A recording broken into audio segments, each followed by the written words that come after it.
만약 하나님의 도우심이 끊어졌다고 생각되면 어떻게 하시겠습니까? 하나님을 믿는 사람들이 주변에 아무도 없다라고 하면 어떻게 하시겠습니까? 많은 그리스도인들은 하나님을 믿고 그를 의지하며 살아갑니다. 그러나 아이러니스럽게도 그와는 정반대의 세력, 악인들도 만만치 않게 의인들을, 하나님을 믿는 자들을 핍박하고 믿지 못하게 하려고 애쓰는 것도 사실이죠. 우리가 어떤 시대를 살아왔든 지금 우리 시대를 한번 생각해 보십시오. 지금 당장 내일부터 청년들이 수련회를 떠납니다. 그러나 엄밀히 따지면 지금 하나님을 찾으려 하는 자들은 정말 극소수입니다. 우리나라 전체 국민수와 청년의 전체와 비교하였을 땐 거의 없다시피 하고 있죠. 이들은 저들과 비교하여 마치 우리가 늦어지고 이 일을 하고 있는 것이 헛되다고 여길 수도 있을 것 같습니다. 절대적 소수의 자리에 있으니 비교되고 비교적 약자의 자리에 있는 것처럼 보이기도 하죠.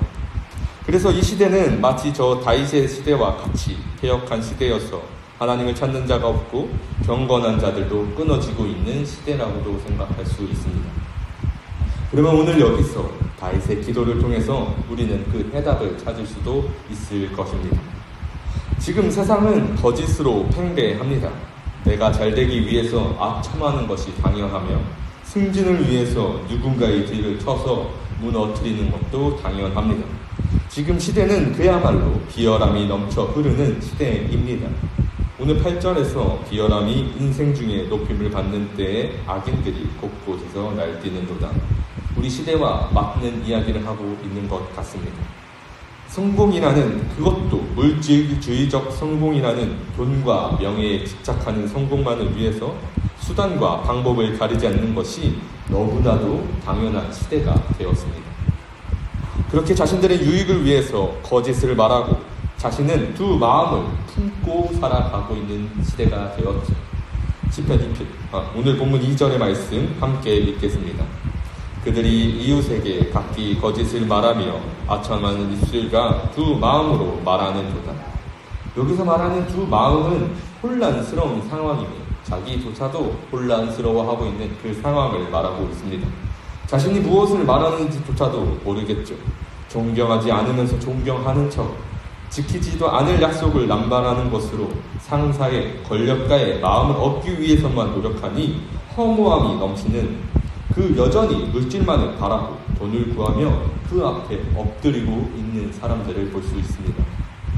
그리고 그것들로 인해서 자신들이 얻어내는 아첨과 거짓으로 인해서 얻어내는 유익들을 자신들이 얻은 양 아주 교만하게도 말하고 있습니다. 4절 함께 읽겠습니다. 그들이 말하기를 우리의 혀가 이기리라. 우리의 입술은 우리 것이니 우리를 주관할 자 누구리요 하미로라. 저들의 모습은 심판을 받지 않고 있는 이 상황 속에서 발생하는 교만함입니다. 거짓을 말하고 아첨하며 비위를 맞추기 급급한데 이것이 부끄럽지 않고 이제는 당당함을 넘어서서 교만하기까지도 합니다. 결국 그 교만함은 자신들의 혀가 잘릴 때까지 몰릴 테죠. 여호와께서 모든 아첨하는 입술과 자랑하는 혀를 끊으시리니, 하나님은 말씀하십니다. 결국 그들은 끊어진다고 말이죠. 결국 거짓으로 취한 것들은 없어집니다. 그리고 그 비열함은 지옥과도 같은 상황으로 바꾸시겠죠. 우리는 이것을 봐야 합니다. 다윗은 이 모습들 앞에서 이렇게 고백한 바가 있습니다. 시편 6편 3절에서 나의 영혼도 매우 떨리나이다. 여호와여 어느 때까지니이까. 반드시 임할 그 심판을 악인들에게 고통을 받으면서까지도 하나님께 기도하고 구하고 있었죠. 여러분, 저들의 흥망성쇠가 우리의 신앙에 영향을 주고 계십니까? 저들의 흥함으로 낙담하고 계십니까? 어떠하십니까? 지금 우리는 누구보다도 더 잘 압니다. 하나님을 믿지 않는 저들이 더 많은 부를 누리며 거짓으로 일군 그 자리에서 명예를 누리고 있습니다. 거짓과 속임수로 만든 그 성은 무너지지 않고 더 화려함으로 우리 앞에서 빛을 내고 있죠. 하나님을 믿는 우리는, 예수 그리스도를 따라 걷는 우리는 더 그들과 비교해 암울해져 가고만 있는 것 같습니다. 그에 대해 그에 대해서 너무나도 원론적이고 지극히 단순한 답이 있습니다. 오늘 6절의 말씀 함께 읽겠습니다. 여호와의 말씀은 순결함이여 흑도가니에 7번 단련한 은각도다. 아멘. 하나님의 말씀은 영원하고 불순물이 전혀 없습니다. 7번이나 단련한 은혜는 그 불순물이 거의 없을 것이죠. 그러나 그 7번 단련하기도 매우 어렵습니다. 그러나 하나님의 말씀이기에, 우리와 함께 하시는 여호와시기에 우리는 그 말씀의 완전 물결, 순전함을 볼 수 있습니다. 왜 그렇습니까? 우리에게는 예수 그리스도가 있으셨기 때문이죠. 아담의 타락 후, 아니요 창세 전부터 계획하셨던 그 뜻을, 우리를 구원하실 그 언약은 2000년 전 예수 그리스도가 이 땅에 오심으로 성취되었습니다. 우리를 구원하시고 다윗의 그 영원한 왕국을 영원히 보전하시라 하신 그 말씀을 예수 그리스도를 통하여 이루셨고, 우리에게도 그 복음을, 그 구원의 기쁨을, 하나님의 자녀의 자리를 허락하셨죠. 우리는 이것으로 충분합니다. 이것이 우리의 요새가 되었고 피할 바위가 되었습니다. 그러니 여러분, 하나님의 말씀만 의지하십시오. 영원한 그 말씀만 의지하십시오. 그래서 의인은 하나님의 말씀을 주야로 묵상할 수밖에 없습니다. 그 말씀이 아니고선 우리는 자신이 살아갈 방도가 없기 때문이죠. 여러분, 저 악인들의 악천으로, 말도 안 되는 그 거짓으로, 비열함으로 늘 승승장구하고 있는 것처럼 보이십니까?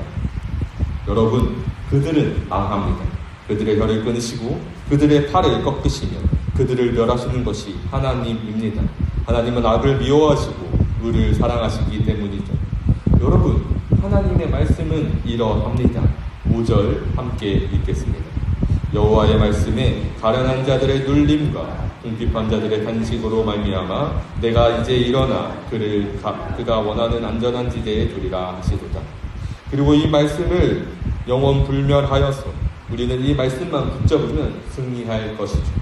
저들의 현재 모습에 눈이 팔리지 마십시오. 그들은 자신이 늪에 빠지고 있는지도 모르고 있습니다. 그것을 부러워할 필요가 없습니다. 경건한 자들이 모두 끊어졌다고도 여기지 마십시오. 현 시대에서도 엘리야의 시대처럼 하나님께서 남은 자 7,000명을 준비해 주셨을 것입니다. 우리의 시선으로, 우리의 생각으로 하나님을 재단하지 마십시오. 우리가 볼 것은, 우리가 믿고 나아갈 것은 오직 하나님의 말씀뿐입니다. 예수 그리스도를 통하여 구원을 주셨던 것처럼 반드시 다시 오실 예수 그리스도께서 우리를 진정으로 구원하실 것이죠. 우리는 그 소망을 품고 모든 세상에서도 하나님 나라를 바라보니 굳건한 믿음을 가질 것입니다.